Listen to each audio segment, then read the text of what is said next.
বিভিন্ন প্রকার ভিটামিন এবং তাদের অভাবজনিত রোগের নাম। মানে ভিটামিন এর অভাবে আমাদের কি কি রোগ হতে পারে, ভিটামিন কে এর অভাবে আমাদের কি কি রোগ হতে পারে, সেই সমস্ত একটি নামের ছোট্ট তালিকা আমাদের জেনে রাখা উচিত। কারণ আমরা প্রতিনিয়তই শুনতে পারি যে তোমার অমুক ভিটামিনের অভাব রয়েছে। তাহলে অমুক ভিটামিনের অভাব মানে তোমার কোন রোগটা হয়েছে, তাহলে সেই রোগের জন্য কি ট্রিটমেন্ট সেটা তোমাকে জানাটা জরুরি। অর্থাৎ কি ভিটামিনের অভাবে কি রোগ হয়, মানে ভিটামিন এবং তার অভাবজনিত রোগের নামের ছোট্ট একটি তালিকা আমি তোমাদের সামনে নিয়ে আসলাম। কারণ এগুলো অত্যন্ত গুরুত্বপূর্ণ, কারণ এগুলো বিভিন্ন কম্পিটিটিভ এক্সামে আসে। তো চলো স্টার্ট করছি। যেমন প্রথমে রয়েছে ভিটামিন এ। ভিটামিন এর অভাবে যে সমস্ত রোগগুলো লক্ষ্য করা যায় সেগুলো কি রাতকানা, যেমন ফ্রিনোডার্মা, যেমন কি কেরাটোম্যালেশিয়া।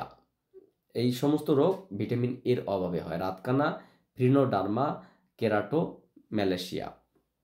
ভিটামিন বি ওয়ানের অভাবে বেরি রোগ হয়। ভিটামিন বি টু এর অভাবে স্টোমাইটিস, গ্লাইস্টিস, গ্লাসাইটিস, গ্লোসাই ভিটামিন বি টু এর অভাবে স্টোমাইটিস এবং গ্লোসাইটিস ইত্যাদি রোগের লক্ষণ দেখা যায়। ভিটামিন বি3-র অভাবে প্লেগ্রা রোগ দেখা যায়।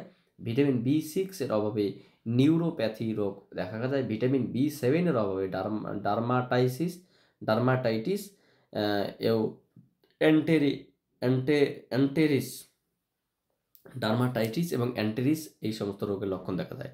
ভিটামিন বি12-এর অভাবে অ্যানিমিয়া বা রক্তাল্পতা রোগের লক্ষণ করা যায়।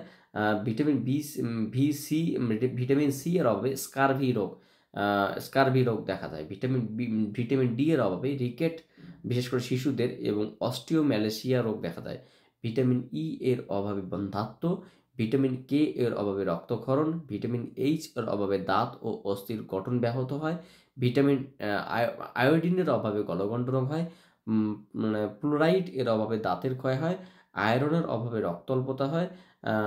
তোমার হচ্ছে গিয়ে রক্তাল্পতা হয়, এবং ক্যালসিয়ামের অভাবে হাড় ও দাঁতের দুর্বলতা হয়, এবং ফসফরাসের অভাবে শারীরিক বৃদ্ধি ও বিকাশে ব্যাহত হয়। এই ছিল ছোট্ট আপডেট। তোমরা এগুলো বিভিন্ন কম্পিটিটিভ এক্সামের জন্য প্রিপারেশন নাও, কারণ এখান থেকে প্রশ্ন আসে। So thank you for watching my video and wait for my next class.